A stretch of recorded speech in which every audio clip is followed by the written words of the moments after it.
Good morning, good afternoon, good evening, wherever you are in your day.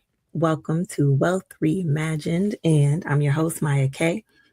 And I'm super excited to be with you again in this financial literacy space. So, here on the Family Bloodline Network. Welcome back. Hope you all have had a good week. I have had quite a week, quite a week. Very busy. Lots of unexpected things have happened. Um, my daughter was in a car accident, totaled her vehicle, but she is fine, and that's all that really matters. Cars can be replaced, so I'm not really concerned about that car. Just glad my baby is fine. My other daughter is very active in track and have been at two track meets this week, and the one yesterday she was there for 12 hours. And I had to come and go between 10:30 a.m. and I think we left close to 10 that night. So I left once and came back. But what a long day, what a long day. But I am here. I did not want to allow this next week to come and go. That's just how it is sometimes. And despite all the things that we have going on, we still have to show up for one another and show up for the things that sometimes we feel like, oh my God, how am I going to get all this done? And it always works out. It always works out. So let's jump in. So let's kind of recap some things. Let's see here. Well, I know this is week 3. It is April. It is still Financial Literacy Month.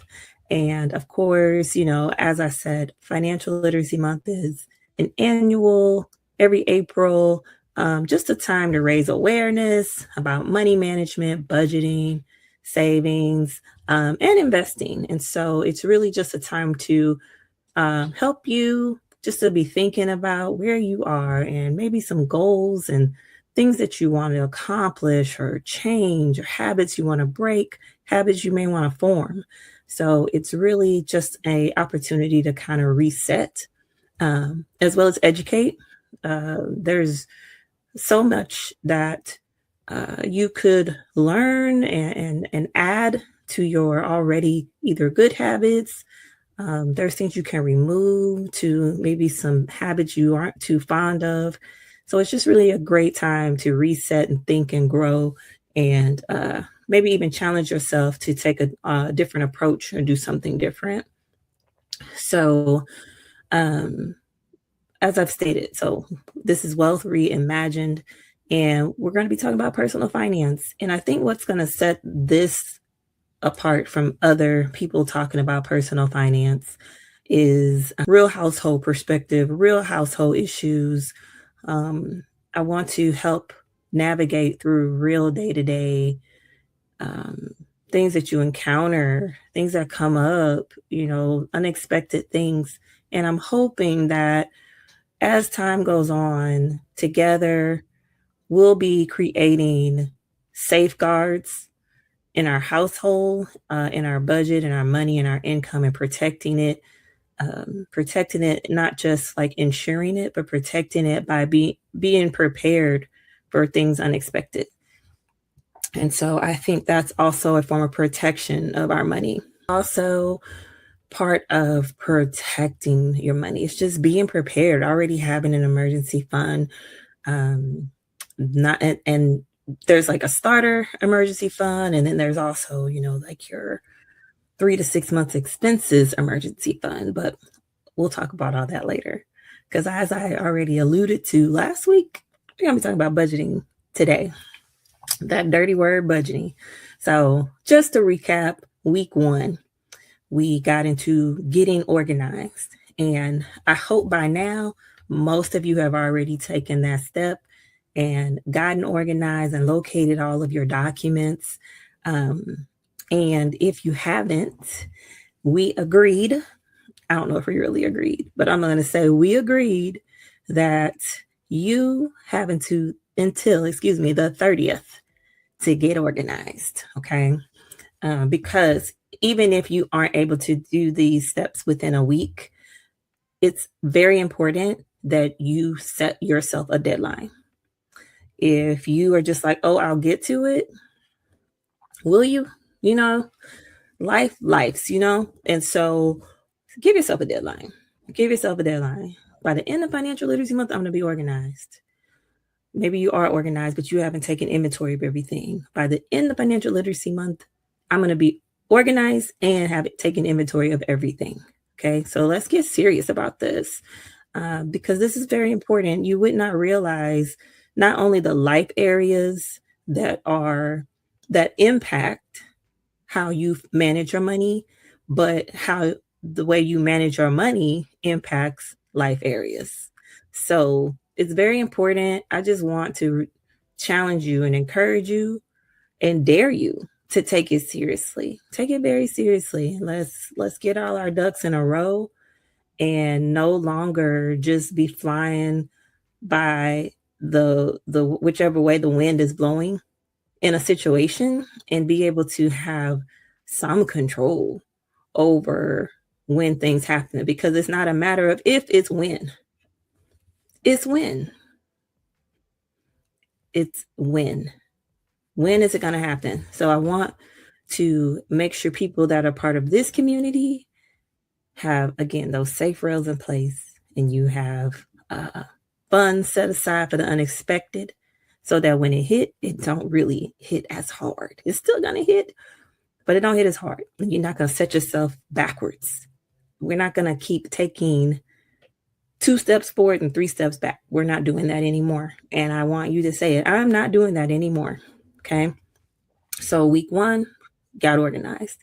Week 2, we took inventory of everything. So you should already know where all your documents are, and you were able to determine all your income streams. You were able to determine all your expenses, your bills, debts, your investments, assets. We talked about assets, real estate, values. What's the value of my home? What's the value of my boat? What's the value of my vehicle? How much is in my 401k? How much is the total of my IRAs, my individual retirement accounts? And so that should already be done. And again, though having that inventory we talked more about assets, but when you made that debt list, what personal loans do I have? How much credit card debt do I have? How much do I owe in car loans or RV loans or boat loans? Loans, period. How much do I owe? How much do I owe on my mortgage? All that debt you owe takes away the value that you have in your assets. So you listed your income, retirement, life insurance, all that, real estate values, and other assets, and there's a total. The difference, all the things you owe, deducts from your assets, and then that number is your net worth. Assets minus their liabilities equals your net worth. So go ahead, even if you need to pause, go ahead and figure out what is your net worth currently. And it's often nice to know kind of where you are on things. Do you have a positive net worth? Do you have a negative net worth? Is your net worth even where you thought it would be? Do you have a goal? Do you want to have $1 million net worth? So just do that calculation real quick, so that way you know what your net worth is. So you have done a big step already if you're able to do that, because a lot of that information goes onto your budget. Did I trick you? Did I trick you into getting a budget? I didn't. I was just trying to get the foundation set up to show a way to, I guess, make it a little easier, because you already have now the information that you need for the most part. Okay. So the budget, first of all, what is a budget? A budget to me is a spending plan. It's a spending plan. a budget. Oh, my screen did something funny. A budget. I don't want you to think of a budget as restricting you from doing something. It's a plan, and it's you controlling every dollar that you have, every penny that you have. You tell your money where it's going. You show what you're going to do with it every time you get it, instead of you just like, man, that money gone as soon as I get paid. While there might be some truth to that, depending on how much you have going out, all a budget is a spending plan. So, what do you need to call it? Like, now let's do some psychological thing here, right? What do you need to call it so that it feels more like an empowerment tool and not something restricting you? Okay. So, like I said, it's a spending plan. You could call it your wealth plan. You could call it your get out of debt plan.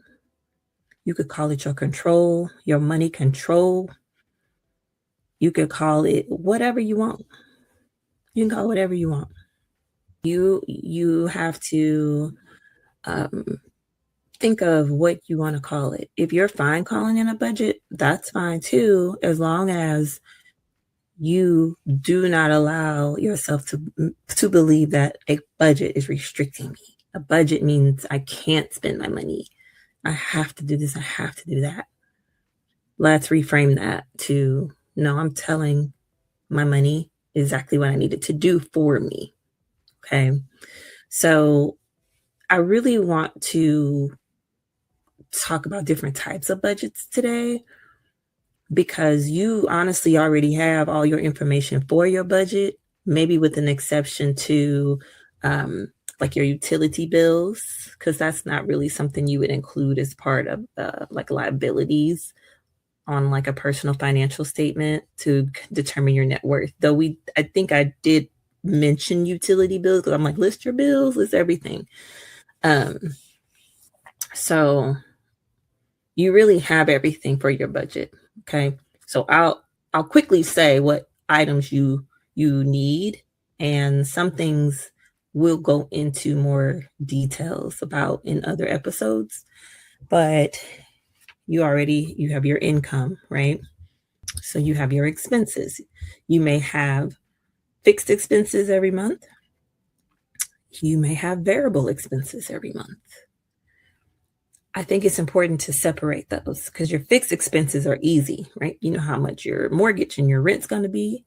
You know how much your car note is. You know how much your insurance will be. You know how much your internet will be, your Wi-Fi. You know how much any subscriptions you may have, because, well, they don't change until they raise the price, right?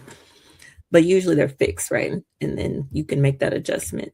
But you get what I'm saying. All your fixed things that are the same amount every month, those are your fixed expenses. And then you have your variable expenses, like your water bill. You got your utilities. Your utilities are usually variable, unless you're on some type of budget plan where they charge you a certain amount. I have not been on one I think I was on one many, many years ago, and I don't remember the details. So I don't know if it is a set amount where it can be on fixed, or if it still varies a little bit, but it's about the same place. But if it's not fixed, then it will be a variable expense. Utilities generally are. And then you have things like your debts. You got your credit cards, and you have your car loans. So you have your debts. And all these things are taken away from your income, right? And then you may have a line for savings and investing. And I'm not saying these in any particular order right now. I'm just thinking of things that maybe would be a part of your budget. And then the last thing would be just specific miscellaneous things, or maybe items you have sinking funds for. Okay. Sinking fund would just be something specific that you are saving up for to spend. It's an investment that you're making in something and you're going to spend it. Or it could be just sinking fund just to get to a certain goal for something. So, for example, if you have a sinking fund for a new car, then you could set a goal for that fund and you could say, okay, I want to have $5,000 set aside for a down payment when I need to get a new car. Okay. And so you could be budgeting a small amount when you get paid to go into that fund to fund it. Okay. And we're going to get back into that in a future episode because I absolutely love sinking funds because they allow you to start creating that cushion and those safe rails that I was talking about in life because you have already prepared for it. I'll give you a really, probably an example you wouldn't even think of, but this is something I personally do.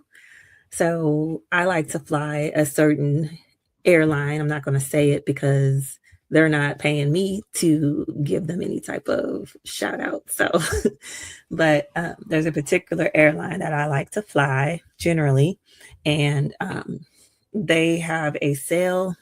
I want to say, I think it's twice a year on points.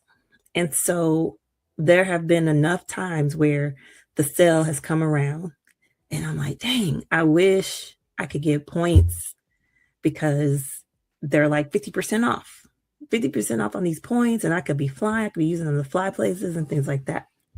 Well, in the past, whenever those sales would come up throughout the year, I would always be like, dang, I wish I had money or I might have the money to do it, but it's just like, but that's going to take away from over here because I do operate on a budget. So what I decided to do, I was like, man, I'm making a sinking fund. So the next time they send that email about these points being 50% off, I'm going to have some money to buy some points, right? And that particular fund, I didn't set like, I want $500 or nothing like that. I just put some money in there, right? And then that way it was allocated and waiting for that sale so I could go ahead and buy points. And most recently, when that happened, I was so excited because I'm like, yes, look at me. I got this money set aside, a couple $100. Cool. Let me go ahead and get these points and I could fly, right? But anyway, that's an example of a sinking fund. Or like I said, with the car, where you have a specific goal and you want to have a down payment. A sinking fund could even be like a down payment on a house. But the reason it's called a sinking fund is because the idea is that it's going to get used. So the fund will sink. It'll sink. It's a sinking fund because it's going to get used. It's not the same as like a savings, an emergency fund. It's the idea of it is so it's that it's used, but you've prepared yourself. So that's what a sinking fund is, in case you don't know.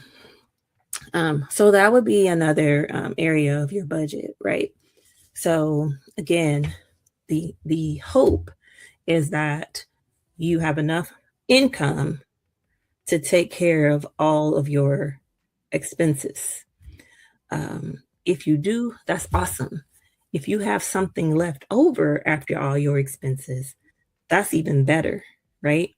Now, if you're a person that is negative in the red, you don't have enough income to cover your expenses, that's something we're going to address because that is probably causing you a lot of stress, a lot of worry, a lot of anxiety, and that's something we want to get you out of. We want to get you out of that trap, and we will talk about ways to either lower expenses in the future or increase your income. Okay. In some situations, we might need to stop the bleeding or whatever is happening, why you're in that situation. But do not feel judged. Do not feel ashamed. Just know that financial literacy, personal finance. It's learned, and you are here. You are here, and you are here to learn. You're not expected to already know everything. I'm sure, self included, no one has done everything perfectly and everything the right way. Some people had to learn the hard way. I'm one of those people. There are lessons I had to learn the hard way. There are things that I've done that I'm just like, oh my God, I cannot believe I did that. I didn't know that was going to happen. I'll give you an example of that I did. Um, I had this great idea to pay a large amount down on like my student loan debt. I have student loans. And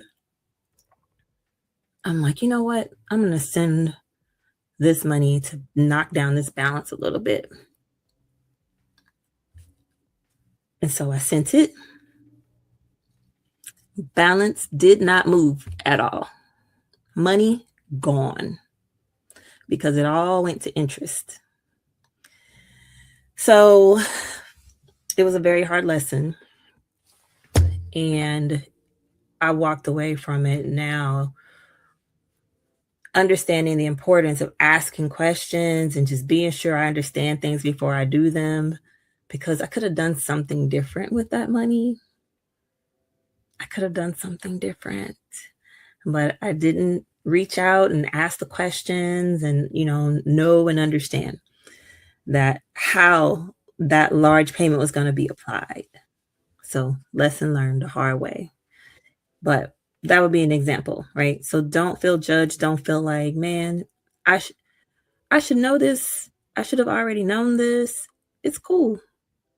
You don't know what you don't know. And when you know better, you do better.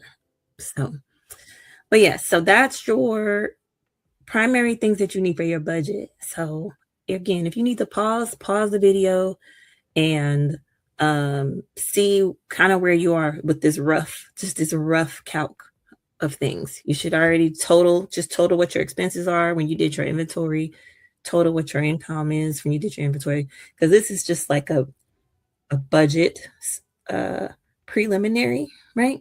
Then when we get into budgeting for real, you'll get into more of your actual numbers. So kind of total income, total your expenses, total your bills, total your debts, as far as credit cards and loans, car loans, things like that. And then if you have a certain amount that you put in savings, that's awesome. First of all, let me say that you're saving. I love saving. And that comes out of your income, right? So see what that number is. If it's in the black, meaning you have enough money to cover all that, now you know. But if it's in the red, meaning you don't have enough money to cover all of that, now you know. Either way, you know. So I want to talk about types of budgets. I have my list here because I want to make sure I don't forget. So types of budgets, what I mean by types of budgets is just what method are you going to use to stay on top of your household income, your household money? What method are you going to use for tracking, for doing the calculation, for creating your plan? So, hey, if you are a person that likes to write everything down, write it down. I don't care if it's a spiral notebook, write it down. Like what you probably just honestly kind of did. Income, expenses, you write out what they are and how much. Notebook, right? We don't have to be fancy. We're being real. This is real life people, okay? So notebook. Another method you could use for budgeting, calendar. The calendar method. I used to use the calendar method for a long time. And I did the calendar method because I wanted to be sure I knew when bills were due. And so I would, on a calendar, I would write the bill. Let's say, okay, rent first of the month. and how much the rent was, because the rent's due the first of the month. Whatever the bill is, phone bill, and how much. Or I put the company name, whatever it is, a credit card, and how much. But that way I could see exactly when it's due. Why that was important is because I could also see when I got paid and what I needed to pay with that paycheck. If you're paid monthly, you got to pay everything, right? Because then you're going to get another check next month. If you're paid semi-monthly, then you see I get paid here and I get paid here. I get paid on the 1st and I get paid on the 15th. Everything from the 2nd to the 15th, I need to pay with that check I got on the 1st. I need to make sure it's paid with that check. Everything else, I'll pay with the next check, right? You get paid on the 15th, and everything on the 15th check is that's due 16th through 30th or 31st or the 1st. Everything from the check you get on the 15th is due, that's due from the 16th through the 1st. And now you have all that, okay? So anyway, we'll go into more detail of that, but hopefully that makes a little bit of sense. But that's the calendar method. There's also cash stuffing. Now, if you are someone who, I don't know if this is true, but I think a saver can do well with cash stuffing, probably easier than a spender. So I don't know if you're married or in a relationship, and usually they say opposites attract, and one person's a saver and one person's a spender, right? And so I think if you are a spender, cash stuffing might be challenging. But if you're a saver, I think cash stuffing can be very, very powerful because you like seeing the cash. You like, yeah, I got you. Look at all this money I got, right?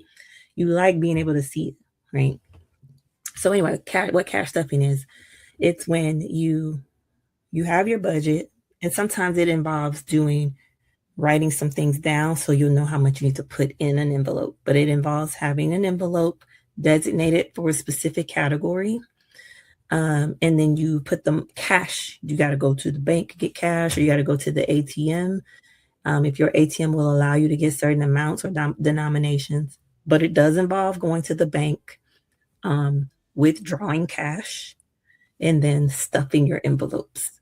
So I'll back up. When I was saying that on the calendar method, let's say you were like, okay, on the 1st, my mortgage is $2,000. I'm going to pull out 1,000 and I'm going to pull out 1,000, right? Then if you do that and you are cash stuffing or doing the envelope method, you put 1,000 in your mortgage envelope or your rent envelope. And then the next time you get paid, you put another 1,000 in there.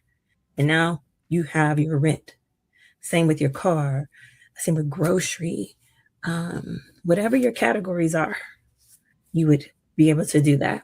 Now, it doesn't mean you would cash stuff everything, but you might, if you're okay with going to the bank and making a deposit to handle something, it might be handy to cash stuff if you like to separate the cost of a bill and break it down by check. Let's say you're paid bi-weekly, and you want to break up an amount of a bill per check for that month. Might be 2 checks, sometimes it's 3. A couple times a year you'll get 3 checks if you're bi-weekly in 1 month. So that's cash stuffing. And I've done it. I did it for everything at one point. I actually loved it. It actually really helped me take a hold on things for a while.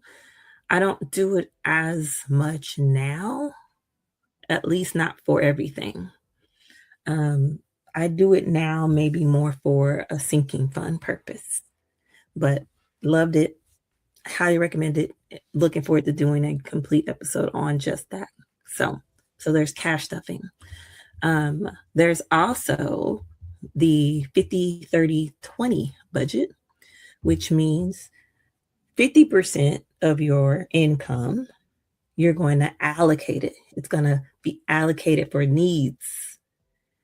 Mm, I said that word needs. So we'll go into that too in the future. What is the difference between needs and wants? There are going to be those things that are just like, no, that is not a need, right? There will be some things like that, but there will be some other things that are a bit more subjective, you know? So, but we'll come back to that. So the 50/30/20. So 50% go to needs, housing, grocery, things like that, transportation. 30% are for wants, and then 20% is for savings or debt. So there's that's a popular, I guess, percentage based budgeting tool. Um, but there's the 50/30/20 budget. There's also the zero based budget, which just means that you are budgeting every single cent, every dollar that you get, and you send every dollar to some category. And when you get done, it's zero. It's zero at the bottom. So earlier when I was talking about you either being in the red or in the black. So if you're in the red, you're gonna be lower than zero, right? But if you're in the black, that means you have some money left over. You need to figure out what you're gonna do with it. You're gonna throw it in your savings. You're gonna throw it toward debt and get that debt paid off faster because your interest rate is outrageous. So that is what they mean by zero based budget. I have allocated every single dollar that I make to some category, and now I'm at zero. On your budget sheet, you're at zero. Okay. Um, there's a pay yourself first budget. I'm a fan of that one. And I think pay yourself first budgets are important when you are, let's assume you don't have an emergency fund right now. You don't even have a starter emergency fund. You don't even have $500 saved. Um, I think pay yourself budgets, there is a time, well, let me not say there is a time. There's a time to start them. You should always be paying yourself first, but there's a time to go ahead and start it. Like I said, if you don't even have $500 saved,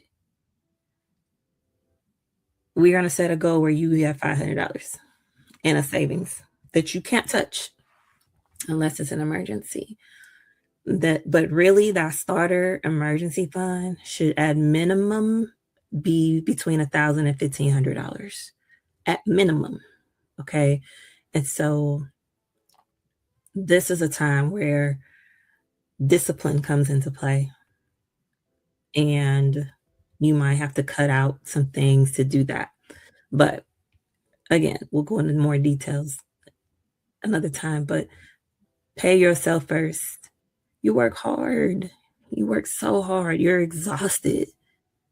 Be sure you are paying yourself first. I know you got bills. I get it. But you got to take care of you, and you have to build that. And while at first it can feel uncomfortable or a little stressful because it's tight, that rocky start will become less rocky because you are paying yourself first and you're starting to build a safety net. You're building safety rails. So it's so worth it. It's so worth it. But that would be another type of budget. is your pay yourself budget. And I think that's a good start. What type of budget, if you are already budgeting, do you use? What are you currently using? Tell me in the comments. I would love to know. Um, for me personally, I use a budget notebook. Mm, I'm sorry. Let me not forget, there are also apps. There are also apps that you can use to do your budget. Um, I've not found one that I'm a fan of, but I haven't tried them all. So if you are using an app for your budget, tell me which one you are using in the comments. I would love to check it out. Um, if there were a way, maybe one day I will get to a point where I'll see if like my bank has a budgeting tool and let it do it for me. What is kind of cool to see on your mobile bank app, or if you log in, if your online banking has it, for it to categorize your spending, to kind of so you can see like, oh man, I eat out. I spent $700 eating out. Like that's insane. Or, if that's what you did, I'm not judging. I'm just saying, for me, $700 would be a lot to pay to eat out in 1 month. So sometimes that's eye opening too, just to see your categories. So use these tools just to provide more information for you, help you identify habits, things of that nature. But I've gone over just a little bit. So that's my time. I want to try to keep these where maybe you can listen and tune in on your commute to work or your commute home from work, um, while you're getting ready in the morning. But I just want to be a part of your day every week, and just sharing more tips and ideas and sharing stories and hoping that they can be inspiring. I hope that you're learning. Again, comment, ask questions. I'm looking forward to reading them always. But that is all I have for today. And so until next time, remember, organized, inventory, budget. And of the ideas that I gave, pick one that you want to try. And if you have one that's already working for you, keep doing it.